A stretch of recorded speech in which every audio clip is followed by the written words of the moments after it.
الرحمن الرحیم حدیث نمبر 147 اور 148 اور 149 نماز عصر کے حوالے سے یہ تینوں حدیثیں ہیں۔ سیدہ عائشہ صدیقہ رضی اللہ تعالیٰ عنہ بیان کرتی ہیں نبی اکرم صلی اللہ علیہ وآلہ وسلم عصر کی نماز ادا کر لیتے تھے جبکہ دھوپ ابھی ہوتی۔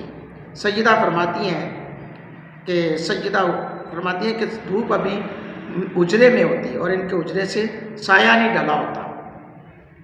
اللہ اکبر۔ دوسری حدیث علاء بن عبد الرحمن بیان کرتے ہیں، وہ حضرت انس بن مالک کے ہاں گئے، ان کے اس گھر میں جو بصرہ میں تھا، یہ اس وقت کی بات ہے جب وہ زور پڑھ کر آئے تھے۔ حضرت انس کا گھر مسجد کے پہلو میں تھا۔ جب عصر کا وقت ہوا تو حضرت انس نے فرمایا اٹھو اور عصر کی نماز ادا کر لو۔ راوی کہتے ہیں کہ ہم اٹھے اور ہم نے نماز عصر ادا کر لی۔ جب ہم نماز پڑھ کر فارغ ہوئے تو انہوں نے فرمایا میں نے نبی پاک صلی اللہ علیہ وسلم کو یہ فرماتے ہوئے سنا ہے کہ یہ منافق کی نماز ہوتی ہے، وہ سورج کی طرف دیکھتا رہتا ہے یہاں تک کہ وہ شیطان کے دو سینگوں کے درمیان پہنچ جاتا ہے تو وہ کھڑا ہوتا ہے اور 4 مرتبہ زمین پر ٹکر مار لیتا ہے اور وہ اس نماز میں صرف تھوڑا سا اللہ کا ذکر کرتا ہے۔ یعنی یہ اس حدیث سے یہ ہوتا ہے کہ جلدی جلدی آخری وقت میں جو پڑھنا، جلدی جلدی۔ بعض کا تو ہمارے دوست ہے نا، وہ عصر کی نماز پڑھ رہے ہوتے ہیں 2 منٹ پہلے آ کے ٹکرے مارنا، یہ ہے حکم، یہ اس کے لیے ہے۔ لیکن اطمینان قلبی کے ساتھ نماز پڑھنا تو ویسے خشوع و خضوع کے ساتھ تو ویسے حکم ہے کہ نماز کو خشوع و خضوع کے ساتھ پڑھنا چاہیے، نماز کو دل جمی کے ساتھ، توجہ کے ساتھ، پوری توجہ کے ساتھ پڑھنے کی کوشش کرنی چاہیے۔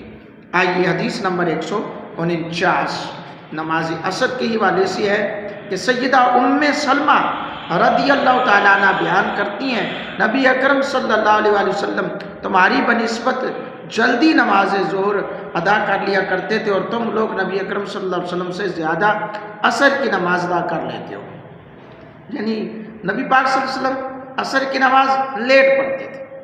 نماز عصر میں تعجیل مسنون ہے یا تاخیر، اس میں ائمہ کرام کا اپنی اپنی رائے ہے۔ امام شافعی اور امام احمد بن حنبل کے نزدیک نماز عصر میں جلدی مسنون ہے۔ انہوں نے حضرت عائشہ والی روایت کو دلیل دیا، فرماتی ہیں حضور علیہ السلام عصر اس وقت ادا کرتے جب دھوپ میرے حجرے کے فرش سے دیواروں پر نہیں پڑتی تھی۔ اور امام اعظم ابو حنیفہ رحمۃ اللہ تعالی علیہ آپ کا موقف ہے کہ نماز عصر تاخیر سے پڑھنا مسنون ہے۔ آپ کے موقف کی دلائل کچھ یوں ہیں، حضرت ام سلمہ والی روایت جو بھی میں نے پیش کی، پھر دوسری روایت حضرت رافع بن خدیج رضی اللہ تعالیٰ عنہ احناف کی طرف سے، امام شافعی رحمۃ اللہ علیہ، امام احمد بن حنبل کی دلائل کا جواب یوں دیا جاتا ہے کہ لفظ حجرہ کا اطلاق بنا پر غیر مسقف ہے پر ہوتا ہے، لیکن بعض اوقات اس سے مراد بنائے مسقف بھی ہوتا ہے۔ صورت حجرہ میں دھوپ کے جانے کا راستہ چھت کی طرف سے تھا، حجرے کی دیواریں چھوٹی تھیں اور حجرے کے فرش پر دھوپ پڑتی تھی اور دیواروں پر تاخیر سے پڑتی تھی، تو برسبیل ثانی حجرے میں دھوپ کے جانے کا راستہ دروازے تھا، چونکہ حجرے کی دیواریں چھوٹی تھیں تو ظاہر ہے پھر اس میں یہ دلیل بھی ہو سکتی ہے۔